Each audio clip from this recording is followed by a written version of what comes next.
On the last day of summer, 10 hours before fall, my grandfather took me out to the wall. For a while he stood silent, then finally he said, with a very sad shake of his very old head, "As you know, on this side of the wall we are Yooks. On the far other side of this wall live the Zooks." Then my grandfather said, "It's high time that you knew of the terribly horrible thing that Zooks do. In every Zook house, in every Zook town, every Zook eats his bread with the butter side down. But we Yooks, as you know, when we breakfast or sup, spread our butter," Grandpa said, "with the butter side up. That's the right, honest way." Grandpa gritted his teeth, "So you can't trust a Zook who spreads butter beneath. Every Zook must be watched. He has kinks in his soul. That's why, as a youth, I made watching my goal, watching Zooks for the Zook Watching Border Patrol." In those days, of course, the wall wasn't so high, so I could look any Zook square in the eye. If he dared to come close, I would give him a twitch with my tough-tufted, prickly snickberry switch. For a while that worked fine. All the Zooks stayed away, and our country was safe. Then, one terrible day, a very rude Zook by the name of Van Itch snuck up and slingshotted my snickberry switch. With my broken-off switch, with my head hung in shame, to the chief Yukaroo in great sorrow I came. But our leader just smiled. He said, "You're not to blame, and those Zooks will be sorry they started this game. We'll dress you right up in a fancier suit. We'll give you a fancier slingshot to boot."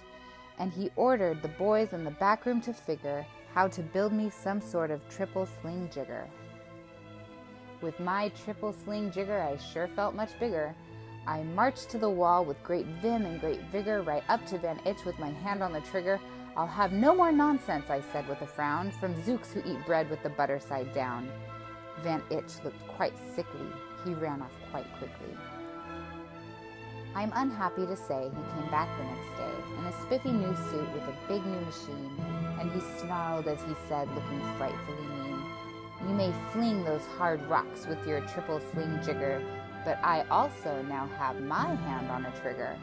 My wonderful weapon, the jigger rock snatch'em, will fling 'em right back just as quick as we catch 'em. We'll have no more nonsense. We'll take no more gup from you Yooks who eat bread with the butter side up."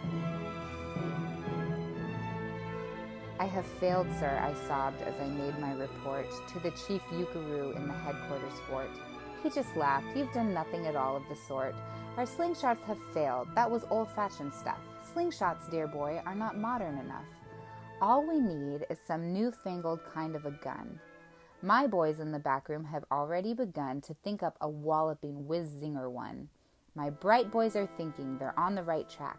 We'll think one up quick, and we'll send you right back."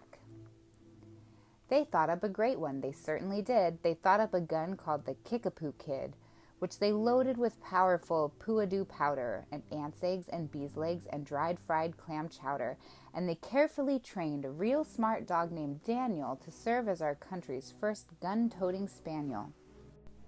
Then Daniel the Kickapoo Spaniel and I marched back toward the wall with our heads held up high while everyone cheered, and their cheers filled the sky. "Fight! Fight for the butter side up, do or die."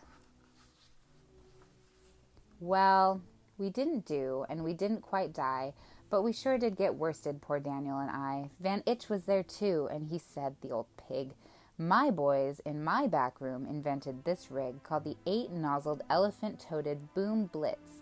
It shoots high explosive sour cherry stone pits and will put your dumb Kickapoo Kid on the fritz." Poor Daniel and I were scared out of our wits.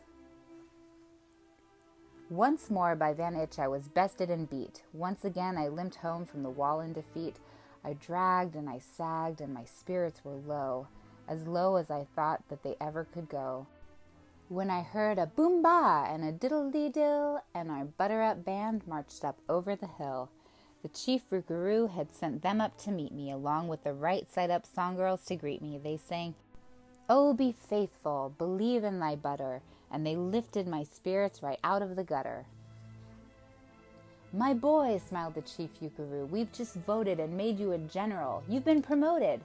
Your pretty new uniform's ready. Get in it. The big war is coming. You're going to begin it. And what's more, this time you are certain to win it. My boys in the back room have finally found how. Just wait till you see what they've puttered up now. In their great new machine, you'll fly over the wall and clobber those butter-down zooks, one and all. Those boys in the back room sure knew how to putter. They made me a thing called the utterly sputter, and I jumped aboard with my heart all aflutter and steered down toward the land of upside-down butter. This machine was so modern, so frightfully new, no one knew quite exactly what it would do. But it had several faucets that sprinkled blue goo, which somehow would sprinkle the zooks as I flew and gum that upside-down butter they chew. I was racing pell-mell when I heard a voice yell, "If you sprinkle us zooks, you'll get sprinkled as well." Van Itch had a sputter exactly like mine. And he yelled, "My blue gooer is working just fine. And I'm here to say that if Ukes can goo zooks, you'd better forget it, because zooks can goo Ukes." I flew right back home, and as you may have guessed, I was downright despondent, disturbed, and depressed. And I saw just as soon as I stepped back on land, so were all of the girls in the Butter Up Band. The chief drum majorette, Ms. Yuki Ann Sue, said that was a pretty sour flight you just flew, and the chief Ukaroo has been looking for you. I raced to his office. The place was a sight. "Have no fears," said the chief. "Everything is all right. My bright backroom boys have been brighter than bright. They've thought up a gadget that's newer than new. It's filled with mysterious moo-lacka-moo. You can blow all those zooks clear to Salamagoo. They've invented the Bitsy Big Boy Boomeroo. You'll just run to the wall like a nice little man. Drop this bomb on the zooks just as fast as you can. I have ordered all Ukes to stay safe underground while the Bitsy Big Boy Boomeroo is around." As I raced for that wall with the bomb in my hand, I noticed that every last Uke in our land was obeying our chief Ukaroo's grim command. They were all bravely marching with banners aflutter down a hole for their country and right side up butter. That's when Grandfather found me. He grabbed me. He said, "You should be down that hole, but you're up here instead. But perhaps this is all for the better somehow. You will see me make history right here and right now." Grandpa leapt up that wall with a lopulous leap, and he cleared his hoarse throat with a bopulous beep, and he screamed, "Here's the end of that terrible town full of zooks who eat bread with their butter side down."